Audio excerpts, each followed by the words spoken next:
करायचं कुठे cross matching करायचं लक्षात आलं पाहिजे. बरोबर आहे, राईट. आता श्वासांवरती आपण काय केलं की ह्यांची रेट ऑफ स्पीड, जो श्वासाचा जो वेग आहे तो वेग विनायकने मॅच करायचा.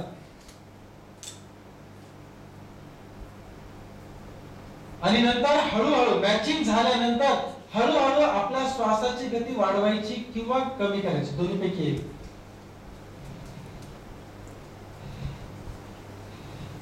अशी डायरेक्ट अशी नाही, हळूहळू वाढवत तुम्ही नेणार आणि तुम्हाला हे बघायला मिळेल की किती श्वासाची गती बदलते.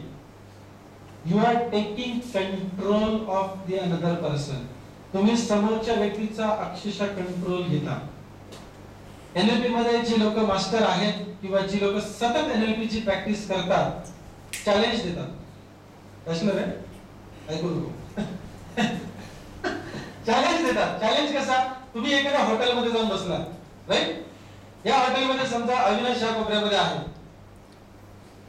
आणि पलीकडे कुठेतरी एक मुलगी बसली. अविनाश सिरियसच आहे ना, आता काय करू मी पुढे? सांगा लवकर.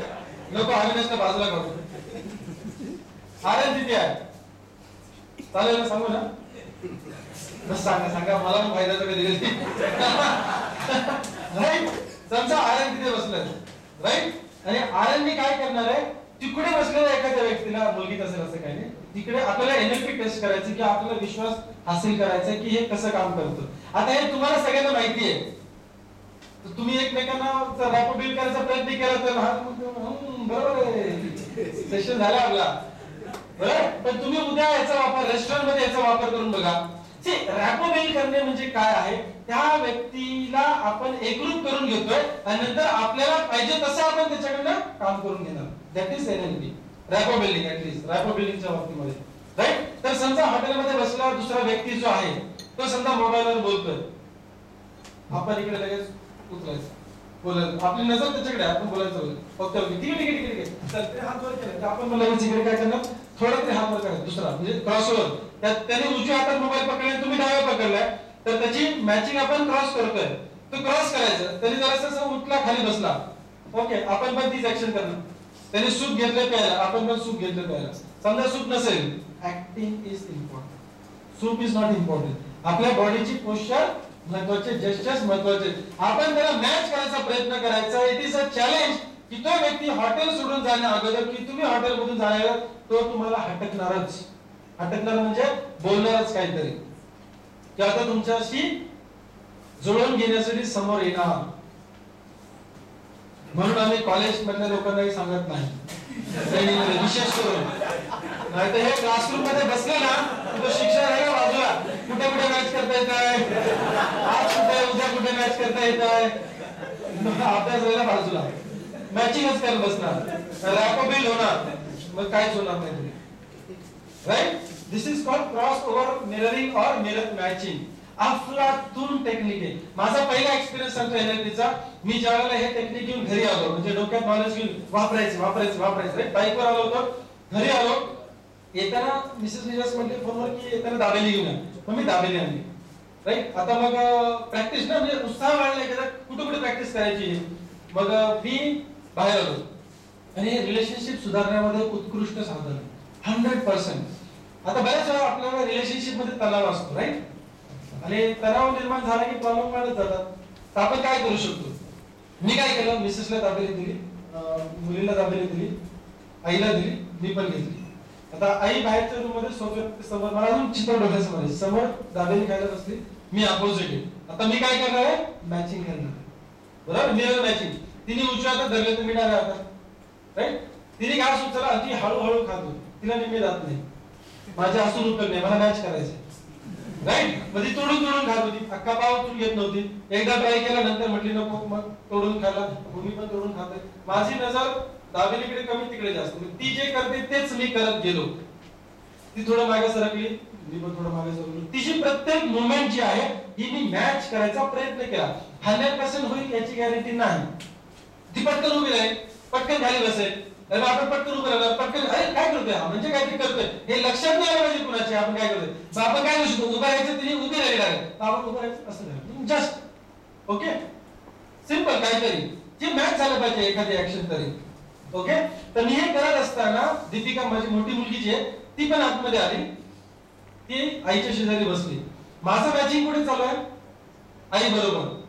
थोड्या वेळानं मी काय बघितलं तर दीपिका मला मॅच करते विदाउट टेलिंग एनिथिंग. मी म्हणजे आईने हात बदलला दाबेली करताना, मी हात बदलला तर इकडे दीपिका हात बदलते स्मॉल. माझ्यामध्ये तिचं वय त्यावेळेस 6 वर्ष वगैरे असेल. म्हणजे मी आईला मॅचिंग करतोय आणि इकडे दीपिकाने न कळत मला मॅच करायला चालू केलं. मी दुसऱ्या दिवशी गेल्यावरती सरांना सांगितलं, सर असं झालं. NLP is magic. You can expect काय होईल. टेरिफिक होणार, टेरिफिक. त्याचे रिझल्ट अफलातून आहेत. अफलातून म्हणजे अफलातून रिझल्ट आहेत. परवा सुद्धा मी 5 दिवसाचं परत एकदा NLPचं मास्टर ट्रेनिंग केलं. त्याच्यामध्ये सुद्धा ब्रेक थ्रू भयानक मिळाला मला. परत एकदा फीस तेवढी 18,000. पण बिंदास, नो टेन्शन. आपलं बजेटच मोठं आहे, 2.5 लाखाचं बजेट आहे. कुठे कुठे खर्च करणार? ट्रेनिंग वरतीच खर्च करणार, राईट? सो बिंदास खर्च केला. ट्रिमेंडस ब्रेक थ्रू मिळाला. इट वॉज अफलातून. आपल्यासाठी कम्युनिकेशन मध्ये हे रॅपो बिल्डिंग फार महत्वाचं आहे. तुम्ही एखाद्या गेस्ट कडे गेलात घरी किंवा प्लॅन देताय तर समोरच्या व्यक्तीला मॅच करायला चालू करा. आधी बॉडी पोस्चर्स, नंतर व्हॉइस मॉड्युलेशन जे आहे ना, तो ज्या भाषाशैलीमध्ये तो व्यक्ती बोलतोय ती भाषाशैली वापरण्याचा प्रयत्न करायचा. म्हणजे तो चायनाबीला बोलत असेल तर तुम्ही काही चायनाबीला बोलायला नाही, पण मॅक्झिमम जे उचलता येईल ते उचलायचंय, त्याच्या भाषेमध्ये बोलायचं. तो हिंदी बोलत असेल तर तुम्ही हिंदीच बोलायचं, तो हिंदी तुम्ही मराठी, दुसरं आपण प्रॉब्लेम, राईट? तो ज्या व्हॉइस मॉड्युलेशन मध्ये बोलतो त्याचा बोलायचा आपण प्रयत्न करायचा. प्रत्येकाचं परफेक्ट मॅच होईल असं नाही, पण मॅक्झिमम आपण हे जर वापरायला एकदा सुरुवात केली तर रॅपो बिल्डिंग खतरनाक होईल. आणि एकदा रॅपो बिल्डिंग झाला मग तुम्ही जगात कुठेही असा, it's a telepathy which will connect. तुम्हाला सांगतो, ज्या वेळेला बॉम्बेमध्ये आपण मीटिंग घेतली होती, लाईट गेली होती वरती, कोण होतं त्या मीटिंग मध्ये? Right, you free people. तुम्हाला सांगतो, मी त्या दिवशी पण सांगितलं होतं की मी त्या दिवशी कुणाला भेटून आलो होतो, आठवतंय का? मी सांगितलं तुम्ही माझ्या एक्स चेअरमॅनला भेटून आलो, दीपक जैनला. आणि तो व्यक्ती कुणालाही वेळ देत नाही, सोडून गेला ना, संपला इशू. विचार सुद्धा नाही काय सोडून चाललाय, कंपनीच मोठी आहे, कुछ फरक नाही पडताय. माझं रेजिग्नेशन पास नव्हतं झालं, चेअरमॅनने मला समोर बोलवलं. माझा तो भाग्याचा दिवस होता की यार आपले को भी पूछताय, रॅपो बिल्डिंग झाला क्या रे, क्या प्रॉब्लेम, तू छोटी जा डायरेक्ट. आणि असे ते कधीही बोललेले नव्हते, हक्काने प्रोफेशनल. मी जर तिथे काही बोललो असतो तर त्यांनी मला सहज कन्वर्ट केलं असतं. आणि मी अजूनही देवश्री फूड्स मध्येच असतो, हे मला माहिती होतं. तोंड उघडलं की विवेक फसणार, तोंड उघडायचं नाही. बाहेर पडायचा निर्णय घेतला, काही कारण सांगितलं, त्यांच्याकडे सोल्युशन होतं. ते मला म्हटलं ते बॉम्बेला ट्रान्सफर कर, सगळं घरदार बिरदार सगळं येऊन जा इकडे, मी सगळी व्यवस्था करतो, डोंट वरी एट ऑल. मिसेसला गोयंकाच्या शाळेत लावतो, किती शाळा आहेत बॉम्बेमध्ये गोयंकाच्या, म्हणजे काय प्रॉब्लेम काय तुला, घरी जायचं बस कला. त्याच्यापुढे मी काय बोललो नाही. काय रॅपो बिल्डिंग एवढं सगळं झाल्यानंतर परत अचानक मी एक दिवशी, त्या दिवशी शनिवार होता, तुम्हाला कदाचित आठवत असेल मीटिंगचा. शनिवारी मी आधी खोपोलीला गेलो, फॅक्टरी व्हिजिट केली. फॅक्टरीमध्ये व्हिजिट करायला अलाउड नाही कुणाला. कन्सल्टंट ज्याने ती फॅक्टरी उभी केली ह्या व्यक्तीला गेट मधून परत जावं लागलेलं आहे. हिशोब संपला, कन्सल्टन्सी संपली, हिशोब संपला, परत एंट्री नाही. अशा व्यक्तीला मी 2 वर्ष जवळनं काम केलेलं मला माहिती होतं. पण आपल्याला बिझनेस डिस्कस करायचा आहे, बाहेर बोलू, कुठे बसू, टपरीवर बसू, बाहेर काय अडचण नाही ना. खोपोलीच्या पुढे थोडस 15 किलोमीटर पाली गणपती आहे ना, त्याच्या थोडं आले गेले उंबरेगाव. मी तिथे गेल्यानंतर मला आतमध्ये बोलून घेतलं. बाकीचं आता मी पाया खोलल्यापासून ती फॅक्टरी उभी माझ्या समोर झाली. मी जवळपास 25 कोटीची पर्चेसिंग मी केली होती त्या फॅक्टरीची. ट्रिमेंडस रॅपो बिल्ड झाला. नंतर माझ्या 25 कोटीच्या नेगोशिएशन मध्ये पहिल्या 2 मीटिंग मध्ये फक्त चेअरमन होते, नंतर सगळं फायनलायझेशन मी केलं होतं. मी तिथे गेल्यावरती शनिवार आहे हे माझ्या लक्षात नव्हतं की चेअरमन अजूनही दर शनिवारी ते फॅक्टरीवरच असतात, काही होऊ देत. जर एब्रॉड नसेल, भारतात असले तर शनिवारी फॅक्टरीवर असणार, भारताच्या बाहेर असले तरच फॅक्टरीवर असतात शनिवारी. मी पण विसरलो होतो. आणि मी गेल्यावर नेमकं तिथे मला सिक्युरिटी पिढी आतमध्ये गेलो, मग लोकांनी आता मी प्लॅन पुन्हा केला होता. माझं भाग्य चांगलं की मला सगळीकडे फिरवलं. मला भीती, अरे याचं फक्त कळलं तर काय होईल, नाही म्हटलं काय प्रॉब्लेम नाही, चला तुम्ही चला, काय प्रॉब्लेम. सगळीकडे फिरलो, सगळ्यांनी उत्सुकता दाखवलं. या सेक्शन मध्ये हे झाले, डेव्हलपमेंट ती झाली, आमचं झाले, तुमचं झाले. आणि अचानक एक जण म्हटलं की सर आले खोपोलीला. मग माझी पण ट्यूब पेट, अरे शनिवार आहे, जे अजून कार्यक्रम यांचा शनिवारी यायचं चालू आहे, राईट. गेल्यानंतर त्यांनाही कळलं आपली माणसं बाहेर उभी होती मस्त पैकी चकाचक. कोण आहे विवेक किती आहे बोला उसको. पहिला डायरेक्ट मला प्रयत्न एक जण सांगितलं की तुम्हाला त्यांनी साहेबांनी बोलवलं वरती. हायला म्हटलं काय खरं नाही. आपण एकतर बिना परमिशनचं कदाचित फॅक्टरीमध्ये घुसतोय ह्याचं काय भरोसा नाही. हे तिथं पण हाकलून दे म्हणजे is very strict, very strict. 25 मिनिटं मला त्यांच्या कॅबिन मध्ये त्यांनी वेळ दिला आणि डिस्कस केलं. काय करतोयस, कसं करतोयस, कोण पार्टनर आहे, बरोबर कोण आहे, कंपनी कसली आहे, काय बिझनेस करता, कसला प्लॅन आहे, मला हे सगळं दाखवायला लागले त्यांना. आणि मला असं वाटतं की ते अधिकाऱ्यांना विचारत आहेत की तू काय चुकू नकोस, तू प्रॉब्लेम मध्ये जाऊ नकोस. आणि डोंट वरी, कुछ भी करो, दीपक जैन इज देयर. खलास काय पाहिजे अजून. कुछ भी मतलब Deepak is there is there. मला तुम्हाला जर एसएमएस दाखवायचं माझ्या ह्याच्यामध्ये आता एसएमएस आहे गुरु पौर्णिमेला, मी त्यांना गुरु मानतो. त्यांनी मला प्रॅक्टिकल लाईफ शिकवलं. आणि हे सगळं काय पॉसिबल झालं मला असं वाटतं एका टेक्निक मुळे, just because of building that rapport. Mobile आहे का माझ्या इथे. गुरुपौर्णिमेला मी त्यांना एसएमएस केला होता आणि मला माहिती होती की हा परत रिप्लाय नाही येऊ शकत आपल्याला, म्हणजे रिप्लाय येणार नाही. पण ही इज व्हेरी प्रोफेशनल. का 10-15 हजार कोटी ज्याची मालमत्ता असेल तो व्यक्ती काय घेणार कुणाला. आणि त्यांनी कन्सल्टंटला गेलं नाही. ज्यांना 1.5 करोड रुपये कन्सल्टन्सी दिले त्या व्यक्तीला सुद्धा गेट मधून आतमध्ये जायला परवानगी नाही. कुठे मोबाईल सॉरी.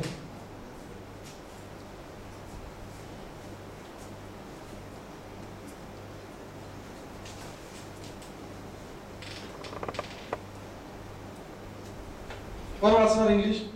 वेगळेच वाचतात. या अहो या इकडे.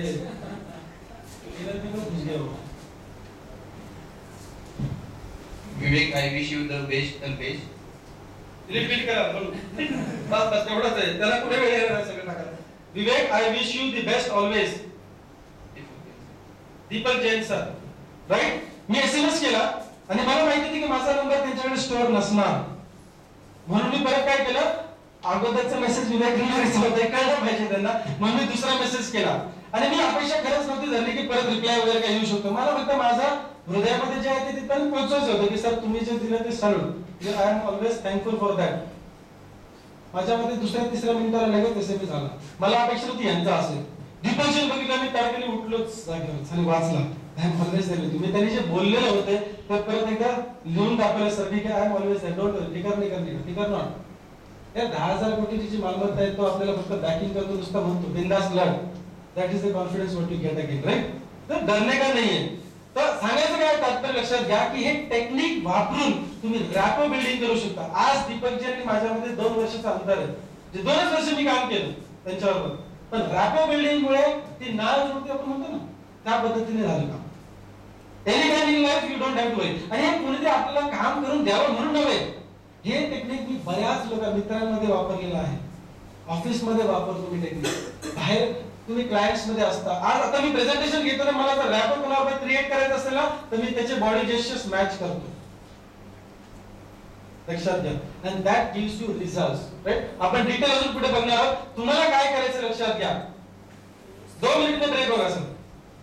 आपल्याला काय करायचं, आपण ज्या ज्या व्यक्ती बरोबर आहोत इथे हॉटेलमध्ये असेल मॅच करायचा प्रयत्न करा त्यांना.